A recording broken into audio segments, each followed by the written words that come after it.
Bon, Rabotaï, on est cours aujourd'hui spécial, comme tous les jeudis, on fait sur la paracha. Or Haïm Akadosh, Rabbi Haïm Ben Attar, Sruto Yagen Ba'adenu, il y a à peu près 270 ans, à la même période du Baal Shem Tov. Baal Shem Tov, c'était le rabbin Admor en Pologne, Ukraine, tout pays Ashkenaz, et de l'autre côté du monde, Or Haïm Akadosh en Maroc, que c'est une grande ségoula d'étudier tous les semaines, c'est ce qu'on essaie de faire tous les jeudis, un petit peu sur la paracha. Et après, si Dieu veut, on va passer aussi au Ben Ishai, Rabbi Yosef Haïm mi Bagdad, le grand rabbin de Irak, il y a 109 ans. Alors qu'aujourd'hui, dédié Bezrat Hashem pour la mémoire, Myriam Bat Aziza. Aujourd'hui, c'est le 13e mois. Voilà, comme l'année dernière, c'était une Shana Meroberet. Il y avait 2 mois d'Adar, donc c'est très bien, même si les règles de deuil se terminent en 12e mois, mais de terminer avec le Kaddish jusqu'au 13e mois, qui fait en fin de compte pile une année selon la date laquelle c'était l'année dernière. Alors c'est vrai qu'on n'a pas l'habitude de filmer le cours, alors aujourd'hui voilà, c'est filmé. Ça ne veut pas dire que vous ne pouvez pas intervenir, hein. On est cours ouvert, on lit ce qui est marqué, selon ce que j'ai vu un petit peu. Le sujet aujourd'hui, qui est très d'actualité avec ce qui se passe dans le monde entier, c'est le Shabbat. Pourquoi on dit que c'est très d'actualité? Alors je pense que dans tout le monde, ils cherchent le vaccin contre ce virus. Et nous, le peuple d'Israël, comme on sait que tout vient de Dieu, et il y a des fois des détails où, excusez-moi de le dire, on veut enlever un peu du crédit de Dieu, et on prend un peu sur nous, c'est moi, c'est mes études, c'est mon métier, c'est mon savoir-faire. Mais il y a des moments où, comme la vache rousse, c'est ça la paracha, hein, il n'y a pas, c'est personne, il comprend ce qui se passe, et tout le monde reconnaît que c'est la main de Dieu, inexplicable. Ce matin, on a partagé dans les 3 minutes que le sujet de cette semaine, incroyable, hein, la paracha qu'on va lire, elle va parler du Shabbat, elle va parler du veau d'or, et dans le deuxième Sefer Torah, on va parler de la maman, la vache rousse. Et Rachid dit, hein, c'est la maman qui vient nettoyer les excréments de son fils. Chacun de nous, il a un veau d'or. Pour beaucoup des gens, jusqu'à hier, en Italie, leur veau d'or, on va dire que c'était le football, fini. Des autres, c'était le cinéma, il n'y a plus. En Chine, leur veau d'or, c'était quoi? Technologie, travail, il n'y a plus. Chacun de nous, même nous, hein, on a quelque chose qu'on tient qui est pas Dieu. Et cette erreur, on l'a fait cette semaine, il y a 3300 et quelques années en arrière. On ne voulait pas changer Dieu, hein, chers amis. On voulait juste trouver un remplaçant pour Moshe Rabbeinu. On a gardé Dieu. Hein. Juste après, si vous avez remarqué, qu'est-ce qui va être la prochaine paracha? Faites-vous des chérubins. Attends, je ne comprends pas. Alors, un veau d'or, c'est pas bon, et des chérubins en or, c'est bon? Ve'asita et akeruvi, miksha, zahav, ils sont tout en or, non? Quelle est la différence entre le veau d'or et les chérubins? Oui, il y a une petite différence. C'est laquelle, les amis? Ouais, une grande différence. Bravo. Là, Dieu, il a dit, vous allez faire des chérubins. Et là, nous, on a imposé à Aaron, non, on a besoin d'un intermédiaire. C'est vrai, voilà, Dieu, je vais pas dire, nous, on a compris qu'on a besoin d'un intermédiaire. C'est la même chose, tout à fait. Si on va un peu plus profond, le Rabbi de Lubavitch aussi, il parle de ça, que la plus grande erreur du veau d'or, c'est qu'à la place de venir demander à Aaron, qu'est-ce qu'on fait? Moshe, il est en retard apparemment. Vayar Aram qui bochesh Moshe Lavos. 6 heures de retard. Le Satan, il a organisé tout un film. C'était le premier réalisateur de cinéma. Il a organisé des nuages en haut et ils ont vu comme dans un film le Moshe Rabbeinu, son enterrement. Maintenant, ça existe, non? On peut organiser dans un cinéma, même qu'il a pris un grand coup là. Le cinéma aussi, vous pouvez oublier les films de 2020. Ils ont tous fermé les boîtes. Et partout dans le monde. Bon, on va parler un peu de toute l'actualité. Mais le premier film tourné, c'était le Satan. C'était le jour de la descente de Moshe, le 17 Tammuz, chers amis. Il a organisé un film comme quoi que Moshe Rabbeinu, il descend plus. Et la faute à nous du peuple d'Israël, c'est qu'on était voir Aaron. Et qu'est-ce qu'on a dit? À la place de le demander qu'est-ce qu'on fait, on l'a imposé qu'est-ce qu'il faut faire.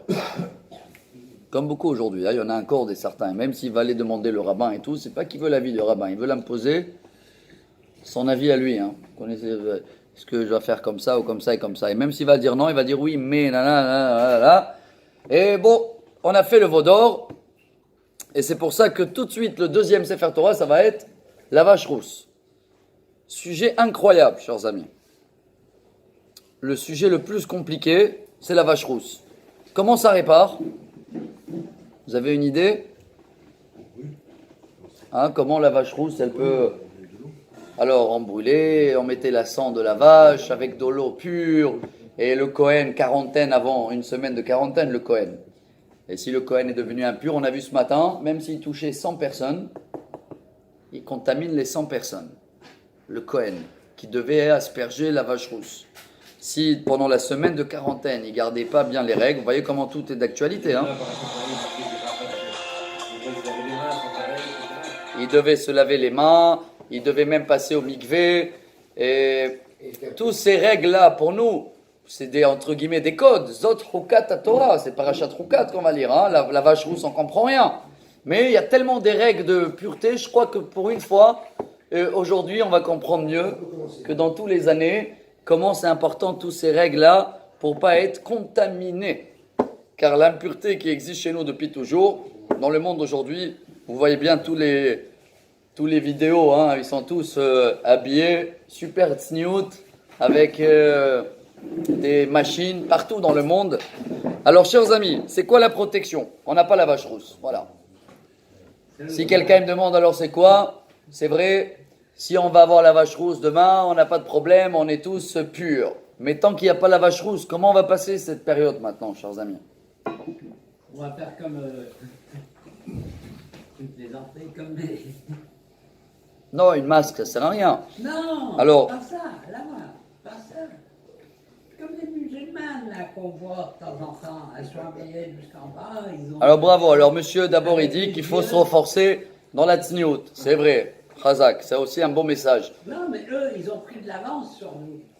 Alors, Baruch Hashem, c'est pas grave, même s'ils ont pris l'avance, on va rattraper, mais ils ont pris l'avance avec la crainte. Nous on cherche de prendre l'avance avec l'amour de Dieu.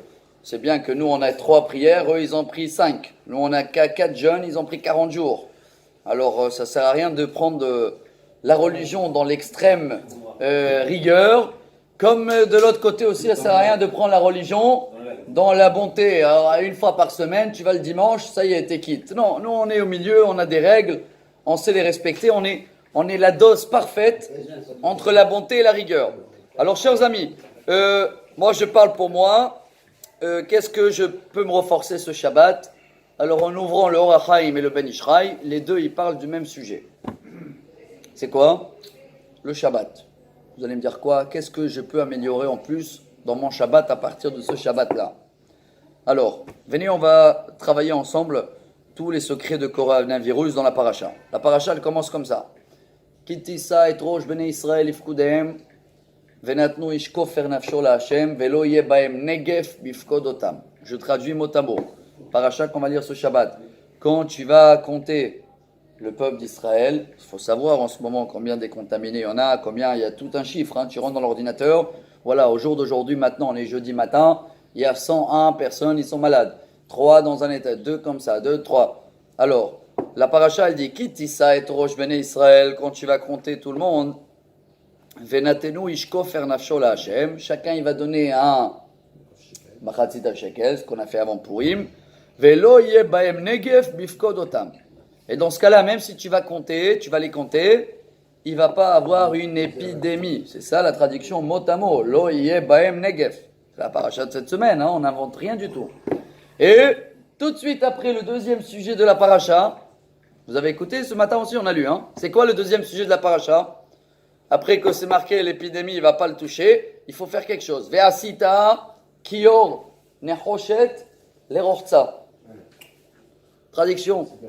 Tout de suite après le sujet d'épidémie qu'il ne va pas avoir, Dieu lui donne un ordre, tu vas mettre un lavabo, bon en cuivre c'était dans le temple, et chaque fois que le Kohen il va venir, il va laver les pieds, les mains, chaque fois qu'il rentre, chaque fois qu'il sort, pour être pas propre, pur. Il n'y a rien à voir avec les règles d'hygiène qu'il faut les avoir tout le temps. Mais voilà, on a ce sujet de Netilat Yadayim qu'on a parlé un petit peu ce matin. Et ce matin, on n'avait pas le temps, on est dans 3 minutes. Là, aujourd'hui, j'espère que dans la caméra, on n'est pas limité à 3 minutes, hein, tant que ça enregistre. Qu'est-ce qu'on peut améliorer dans notre Netilat? Chers amis, tout ça, c'est la préface de Shabbat. Hein. C'est quoi le Netilat? Tous les matins, quand on se lève, il y a 3 raisons dans le Shulchan Aruch pourquoi on fait Netilat. Et on a besoin des 3 raisons. Si on n'aurait eu qu'une, on pouvait s'en sortir sans Netilat. C'est quoi les 3 raisons? Je vais essayer de me rappeler. Première raison, c'est la paracha, c'est comme le Kohen. Chaque jour, quand il allait faire le service, même s'il sortait, il retourne au service de Dieu, il purifie les mains. Alors voilà la première raison pourquoi le matin, dès qu'on se lève, on est une nouvelle journée de service. Dieu nous a donné notre âme. Alors on va faire comme le Kohen, on va faire Netilat Yadayim. Deuxième avis. Bravo, il y a une impureté la nuit, que cette impureté-là est connue, comme il y a 1/60 de la mort pendant le sommeil. Vous vous rappelez qu'il y a une Gemara qui a dit Brachot, page 58, 59, si je me rappelle bien. Il y en a 4 éléments dans le monde où c'est 1/60. Le sommeil, c'est 1/60 de la mort. Le rêve, 1/60 de la prophétie. Le miel, 1/60 de la manne, bravo. Et le dernier, le Shabbat. Shabbat, 1/60 du paradis, de Gan Eden. Et aujourd'hui, là, on est dans la préface. Là, vous allez voir que l'Or HaChaim et le Ben Ishraï vont s'attraper sur le Shabbat. Mais avant le Shabbat, on est encore dans le Netilat. Tout à fait. 1/60 de la maladie, c'est une Gemara aussi. Avodah Zara, page 55 tunisienne. Là-bas, la Gemara dit qu'on enlève également 1/60 de la maladie. Et bon, il y a un Tosfot là-bas qui dit alors quoi, si on arrive 60 personnes, la personne est guérie? Bonne question, non? Qu'est-ce qu'il répond? Il dit non. Le prochain qui va venir, il va enlever 1/60 de ce qui reste. S'il y a 60 personnes, il est guéri. Non, c'est ce qu'il dit Tosfot. Non, Baruch Haba, Bochem Abaim. Donc il nous faut 6 personnes, non 60 personnes. Kol HaKavod, M. Ouzon, c'est là aujourd'hui à côté de la caméra. Ils t'ont mis, ouais, aujourd'hui on est filmé, même si on n'a pas l'habitude, je dis, comme ça on partage le cours. Parce que d'abord, c'est pour la mémoire de Myriam Bataziza, et en plus, on est dans une période où on doit se lier à la paracha pour s'en sortir. Alors, deuxième raison pour faire le Netilat le matin, vous m'avez dit qu'il y a cette impureté de 1/60 de la mort, et qu'il faut l'enlever avec le Netilat. Troisième raison, et la dernière. Pourquoi on fait le Netilat le matin? Alors, il y a une phrase en hébreu qu'elle dit Yadayim askaniotem. Les mains, ils touchent partout. Et on a une halakha, nous, incroyable, et je pense que chaque halakha, aujourd'hui, on la comprend mieux. Comme quand les mains, elles touchent, tu grattes les cheveux, tu touches tes chaussures, tu te grattes en dessous le pull, tu dois faire Netilat. Pourquoi? Tu as touché les endroits intimes, ça s'appelle ça. Les endroits qui sont couverts. Aujourd'hui, ils vont te confirmer, il y a plus des microbes, il y a plus machin. Mais peu importe nos microbes, pas microbes, on a compris, vache rousse, on comprend pas. On fait ce qui a été marqué déjà depuis 3000 ans. Donc, il y a les 3 raisons pour le Netilat, rappelez-vous. 1, comme le Kohen le matin au service. 2, enlever l'impureté de les 1/60 de la mort. 3, au cas où on a touché la nuit les endroits intimes, on va dire comme ça, et c'est un endroit où tu dois faire Netilat. Pourquoi j'ai besoin des 3 raisons? Regardez comment c'est beau la Torah. Si j'aurais eu que une raison, c'est laquelle? C'est si j'ai peut-être touché les endroits intimes. Alors dans ce cas-là, quelqu'un qui dort avec les mains attachées, ou il a mis des gants, alors quoi, le matin il fait pas Netilat, non? Alors j'ai besoin de la deuxième raison. C'est quoi la deuxième raison? Non, il y a 1/60 de la mort. Alors si quelqu'un il n'a pas dormi du tout la nuit, il n'y a plus le 1/60 de la mort. Il n'y a plus qu'il a touché les endroits intimes. Il reste quand même la première raison, comme le Kohen, nouvelle journée de service. Voilà un exemple classique. Pourquoi des fois on a plusieurs raisons pour faire quelque chose, et toutes les raisons, ils te complètent pour te dire que tu n'as pas une porte d'échappatoire, comme ça on dit en français. Alors on a compris le Netilat, et aujourd'hui on va apprendre le Netilat de Shabbat. C'est quoi le Netilat Yadayim de Shabbat? Il y a une préparation. Netilat, c'est une préface d'une mitzvah. Tu fais Netilat parce que tu vas commencer ta journée. Tu fais Netilat parce que tu vas manger le pain. Tu fais Netilat car tu es sorti de toilette. Et encore, hein, je tiens à vous le dire, ça j'ai pris là pour moi, j'ai essayé de le faire. J'ai écouté un rabbin que je connais bien. D'abord, il a dit, premier conseil pour tous en ce moment, c'est de faire Netilat 8 fois. Ouais. Vous allez me dire pourquoi. Dans la journée, ou Non, non. À la place de 6 fois, pas 8 fois dans la journée. Nous, on a l'habitude de faire Netilat 6 fois. Lui, il a trouvé ses sources de faire 8 fois. Moi, je me rappelle, il y a, je sais pas, une dizaine d'années, peut-être moins, 8-9 ans, dans le collège qu'on avait étudié chez le grand rabbin de Natania, Zecher Tzadik Livracha, le Rav Shlouch.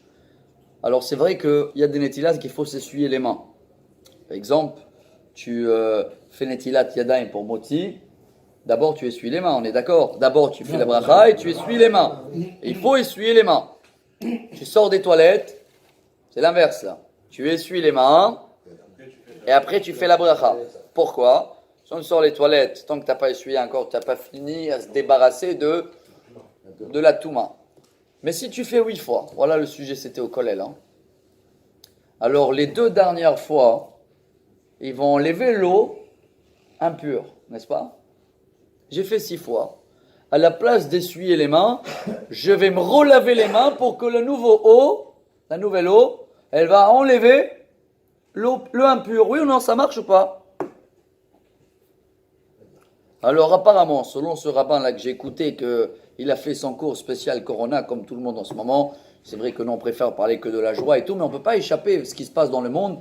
Et nous, on doit savoir qu'est-ce que nous, on doit faire. Je ne parle pas de tout ce qui est conseil santé, machin, ça chacun il peut le voir à la télé. Là, on parle des choses qu'on ne va pas les voir à la télé. Hein, si c'est le Rachaim Akadosh, le Ben Ishraï, d'abord il y a des choses qui ça touche tout le monde. Et le point qu'on va parler aujourd'hui, ça touche que le peuple juif. Tout le monde, ils peuvent faire Netilat s'ils veulent, très bien. Ils veulent faire pureté familiale, ils font. Et ils veulent manger kasher, ils mangent. Mais Shabbat, ils ne peuvent pas. C'est le seul point incroyable. Hein, que même si un non-juif, il veut quelqu'un qui est en conversion et hop, non, il doit faire quand même un péché. Parce que le Shabbat, voilà, c'est un petit peu, c'est ce secret-là qu'on va étudier aujourd'hui. Il y a un point que je pense qu'on doit améliorer. On va le faire pour 2 raisons. Donc, un, on est là, c'est pour la mémoire de Madame Amy. Et 2, parce que Dieu nous demande de le faire cette paracha. Et cette année, avec la Corona, vous allez voir comment ce Shabbat, on va bien méditer dessus. Alors, je termine avec la préface. Le Netilat Yadayim, il prépare. Ça s'appelle en hébreu Hakdama. C'est marchir mitzvah. C'est quoi marchir mitzvah? Ça cacherise la mitzvah. Ça te cacherise le manger. Ça te cacherise le service. Donc le Netilat Yadayim, c'est juste une étape. C'est quoi la Netilat Yadayim de Shabbat? Comment je peux améliorer mon Shabbat et le cacheriser? Comment je peux rentrer pur à un Shabbat? La douche, le mikvé, machin, bravo. Ça, on n'a pas besoin de Ben Ishraï et de Rachaim Akadosh. Chacun qui ne peut pas le faire, le mikvé, ce serait bien même, on a parlé plusieurs fois, Rav Ovadia Yosef, ça je peux lire, je témoigne que ses enfants, ils ont dit, Rav Ovadia Yosef, il n'allait pas tous les jours au mikvé. Il n'a pas le temps. L'étude de la Torah, c'est la meilleure purification. Il allait même pas à Shabbat, il allait Rosh Hashanah, Kippour, les fêtes, c'est tout. Mais c'est lui qui nous a appris que chacun qui est dans la douche, je parle pour les hommes là, hein, attention, hein, si au cas où il y a mesdames ou machin, je viens de penser qu'on est aussi enregistré. Les femmes, leur mikvé, c'est mikvé naturel, 40 CA, de l'eau de pluie, tout. Les hommes qui veulent quand même se préparer pour Shabbat et ils n'ont pas le temps d'aller au mikvé, où il est en quarantaine, hein, gare à lui s'il va au mikvé, si quelqu'un il est en quarantaine, qu'est-ce qu'il fait? 12 litres et demi, il dit Rav Ovadia Yosef, dans la douche, mais il y a une seule chose qui nous manque toujours. C'est quoi? Bravo, la pensée. Si on pense de se purifier, pas se nettoyer, se purifier avec ces 12 litres et demi, que c'est à peu près la calcul d'eau qu'elle couvre le corps. On a calculé ensemble, chacun selon son robinet ou sa tête de la douche, 2-3 minutes dans la douche, et tu as gagné, 1, une purification, 2, si vous gagnez le grand jackpot, ça c'est un Gemara, un Midrash, est amené aussi dans le Chovot Alevavot, que malheureusement, je ne me rappelle pas souvent de ça. De temps en temps, dans la douche, ça m'arrive à se rappeler. C'est l'histoire de Hillel Azaken, vous vous rappelez? Il est la zaken. Une fois, il accompagnait son élève après le cours. Et l'élève, il se retourne après 2 pas, 2 amot, 2 mètres, 4 amot. Il dit, ça y est, monsieur le rabbin, vous avez fait la mitzvah, vous pouvez retourner étudier. Il a dit, ah non, moi, je vais faire une grande mitzvah là. Je vais au hammam. Ah, alors l'élève, il se retournait, il a dit, c'est nouveau ça, monsieur le rabbin? Depuis quand le hammam, donc la douche de l'époque, c'est une mitzvah? Alors il a dit, mais bien sûr c'est une mitzvah, mais tout dépend qu'est-ce que tu penses quand tu rentres dans la douche. Il a dit, expliquez-moi. Alors il a dit, si quelqu'un, je me rappelle la dernière fois qu'on a parlé de ça, j'ai donné un exemple de musée de Louvre, mais là comme il est fermé, on va donner un autre exemple. Les musées en Italie, ah ils sont fermés aussi. Alors je sais pas, celui-là qui travaille dans le musée, vous savez, il a un nom, je connais pas le nom en français. Conservateur. Il nettoie la poussière des statues là, tu vois. Maintenant il est bien habillé là. Il est habillé classe, il a le petit nœud de papillon. Il est à bourse. Non, aujourd'hui ils sont en quarantaine tous. Même les musées, même les statues, ils sont en vacances. Mais il a un métier celui-là. Il a un métier même, il est fier de ce métier, n'est-ce pas? Il est même payé pour ça. Alors regardez qu'est-ce qu'il a dit, Hillel. Et si un œuvre d'art de Michelangelo, celui-là qui va le nettoyer, il est fier, il est récompensé. Il est payé. Alors, moi que je suis l'œuvre d'art de Dieu lui-même, alors tu crois qu'à chaque goutte que je vais nettoyer l'œuvre d'art de Dieu, je ne suis pas récompensé et je ne suis pas payé et je n'ai pas une mitzvah? Alors l'élève, il a dit, si je suis venu que pour écouter ça aujourd'hui, j'ai tout gagné. Et je dis, pour moi en premier, de temps en temps, j'arrive à me rappeler de ça, parce que chaque fois maintenant, quand on va à la douche, voilà, regardez, déjà on a appris quelque chose. Mais si on va à la douche parce que j'ai chaud, ou j'ai froid, ou je veux laisser le nouveau shampoing, ou parce que je veux me... Tout ça, c'est une douche normale. C'est comme tous les Chinois qui font la douche, bravo. Mais ça suffit que je pense à le cours d'aujourd'hui, pas moi, le cours d'Hillel, là. Le petit message. Je peux gagner 2 choses dans la douche, chers amis. 1, ça devient une mitzvah. Chaque goutte, on peut aller plus loin. Chaque fois que tu te rappelles de ce message, tiens 2, je suis en train de œuvre d'art, je me lave pour toi.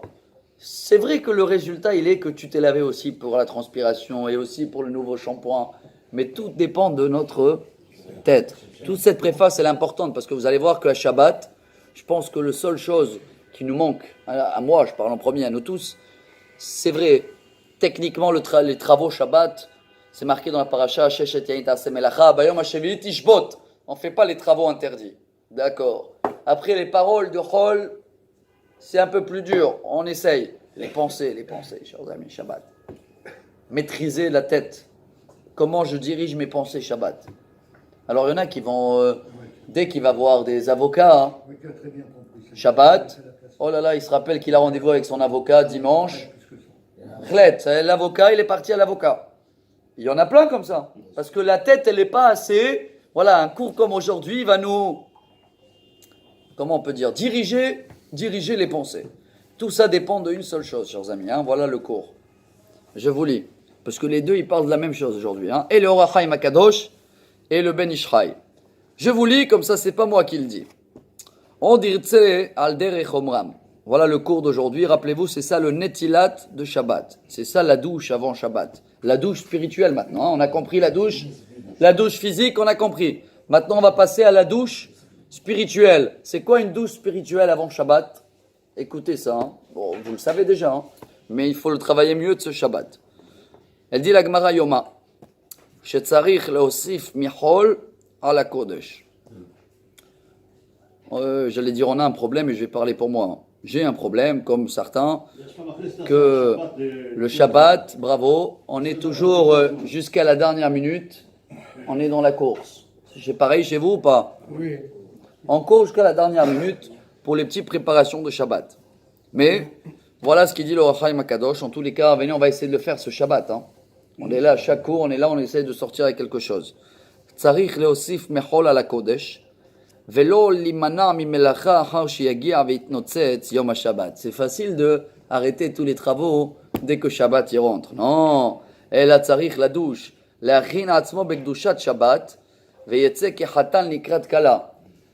C'est comme toi, tu sors accueillir le Khatan et la Kala qu'elle arrive. Comment? Très dur. Je connaissais quelques personnes qui font ça. Je suis jaloux d'eux. Des fois, il y en a des personnes, tu les vois une demi-heure avant Shabbat, ça y est, tout prêt, habillé, tout est fini. Et il a même le temps de prendre un livre comme ça, s'assoit dans le canapé avec son verre de thé. Vous connaissez des gens comme ça ou pas? Ouais, on arrive, nous, à le faire ou pas? Chaud, hein? Regardez pourquoi on est là aujourd'hui dans le cours. Je dis pour moi en premier, ce Shabbat, chers amis, il dit comme ça, il y a Yoshev ou Meshamer, Hachiagia Shabbat. C'est pas le Shabbat qui nous fait rentrer dans le Shabbat. C'est nous qu'on fait rentrer le Shabbat avant l'heure. Vous allez me dire pourquoi c'est si important ce Shabbat. Tous les Shabbats peut-être. Hein. On avait calculé ensemble. Le Zohar HaKadosh, il dit que le monde il a été créé combien des années?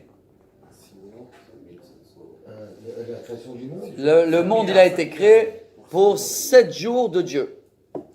Et la journée de Dieu, elle est 1000 shanim ba'ainecha keyom etmol ki ya'avor v'hashemura balayla. Hein, Tehillim 33, 34. Et là-bas, qu'est-ce qu'il dit le roi David? 1000 ans. Chez nous, c'est un jour de Dieu. Et comme dans la paracha de cette semaine, c'est là où c'est marqué Sheshet Yamim Ta'avod, le monde va fonctionner 6 jours. Ubayom Hashevi'i Tishbot. Et le 7e millénaire, on va dire comme ça, hein, ça y est, Shabbat, ils arrêtent, le travail est plus important, les billets, les machins. J'ai écouté des rabbins, ils ont dit préparer, ceux-là qui fument les cigarettes, vous pouvez garder les billets pour rouler avec les cigarettes. Bon, quand la cavode, hein, tout est possible, tout va arriver. Bientôt, l'argent va perdre la valeur, chers amis. Et je ne sais pas si ça va arriver tout de suite, mais on est dans le chemin. Ça panique les gens plutôt. Alors, chers amis, en tous les cas, nous on est là Ça aide pas. pour apprendre qu'est-ce qu'il faut faire. Non, ne allez pas compter les billets avant Shabbat et les mettre de côté pour au cas où rouler les cigarettes de samedi soir. Non, le but c'est de calculer quelle année on est et dans quel jour on est dans la création du monde. Alors, de l'année 0, de la naissance de Adam, la création d'Adam, je crois que c'est plus précis. Oui, hein. bien sûr. Voilà. De la création d'Adam jusqu'à 1000 ans, c'est quel jour? Dimanche. Dimanche de Dieu. De 1000 à 2000, de l'année 1000 à l'année 2000, lundi. À l'année 3000, mardi. À l'année 4000, mercredi. À l'année 5000, jeudi. Donc jeudi, c'est fini. On est dans le vendredi. On est dans l'année 5780. On est 6e à quelle heure là? Là, on est presque Shabbat. Hein? On est à quelle heure? Bravo, tu arrives dans le point là. Alors, on est bientôt Shabbat. Alors, ceux-là qui vont me dire, ouais, bon, selon ces calculs de Zohar et de Kabbalah, il reste quand même 220 ans, c'est ça? Pour arriver à quoi? À 6000. Je dis, mais allô, quand tu arrives à 6000, c'est déjà Shabbat à minuit, non? Shabbat, on rentre jamais à minuit. Shabbat, il rentre à quelle heure? Coucher de soleil. Ah, alors il y en a qui vont me dire, bon, alors il reste peut-être encore 10 ans, 20 ans pour le Shabbat de Dieu. Et bien là, chers amis, voilà la réponse pour ce Shabbat-là. Hein. Et je dis pour moi en premier, c'est très dur. On va essayer de se rappeler tout ce message demain. Ah, je sais pas, chacun à l'heure que Shabbat il rentre chez lui. On va essayer de avancer le Shabbat sur nous. Même quelques minutes, 1 minute, 2 minutes. Et là, qu'est-ce que tu prouves à Dieu? Que comme nous, on peut avancer le Shabbat, alors Dieu, il avance la délivrance.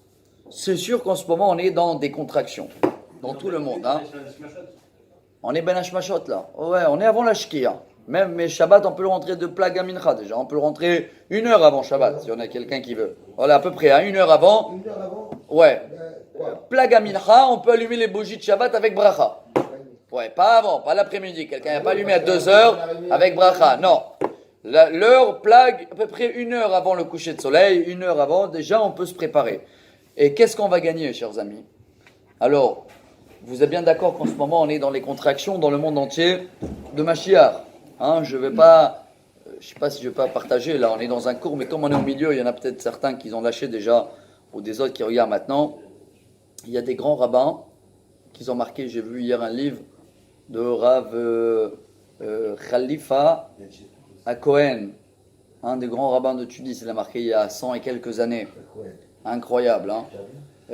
Mot à mot, hein, je l'ai ici, les textes, que juste avant Mashiach, il va y avoir une épidémie de chiroul, il dit, hein, tout le monde, ils vont tousser. Bref, je préfère ne pas terminer toute la suite, parce qu'on ne sait pas si c'est maintenant ou pas maintenant, mais tout ça, c'est marqué depuis très longtemps que ça fait partie de l'avenue de Mashiach. Combien de fois vous avez écouté la Gemara Sota, page 49, ou la Gemara Sanhedrin, page 98, que là-bas, il y a tous les signes de Mashiach. Quand les enfants, ils calculent pas les parents. Quand les belles filles, les belles-mères, ça chauffe.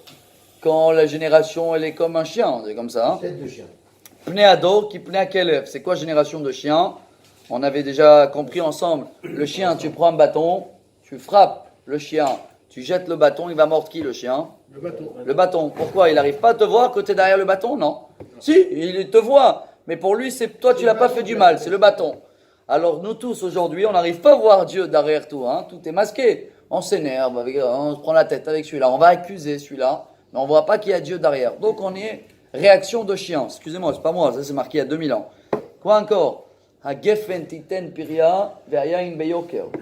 Rachid dit, tout le monde cherche à se saouler. Tout le monde veut l'alcool, la drogue, le machin. Ah, ça il y a 2000 ans, hein. Génération de Mashiach. Quoi encore? L'abondance en Israël. La gefen titen piria. Il y a tout ce qu'il faut de côté abondance, mais d'un autre côté économie, une chute. Après, Bet Avad Yeleznut, toutes les assemblées, il va y avoir que des histoires d'adultère. Hein, c'est ce qui il se passe un peu partout dans le monde. Et tous ces signes-là, ils sont en train de se réaliser. Maintenant, si on veut que ce sera des contractions avec un résultat ou une fausse alerte. Péridurale, ouais. Péridurale, c'est ça ce qu'on est en train d'étudier là. Voilà, bravo. Cette façon de garder le Shabbat, c'est peut-être les péridurales. Un petit peu, une petite anesthésie pour bien passer les choses. Il n'y a pas à s'inquiéter ici en Israël, Baruch Hashem, tout va bien se passer, les yeux de Dieu, ils sont là tout le temps. Ça fait 3000 ans, tiens, avec des miracles.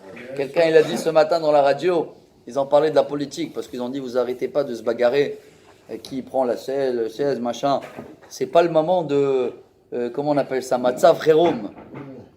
C'est une urgence, ils ont dit, c'est pas le moment de... Alors l'autre, il a bien répondu, il a dit, c'est urgence chez nous depuis 3000 ans. Tout est urgence. Chaque fois, il y a un autre problème hein, chez nous. C'est pas... La Gemara Brachot, elle dit, on est un peuple, tu prends les journaux de demain, ils te font oublier les soucis d'hier. Tellement c'est... Chaque nouvel souci fait oublier les soucis avant. Qui c'est qui pensait que tout le monde va parler de ça en ce moment? Les gens, ils ont tout annulé, chers amis. Hein.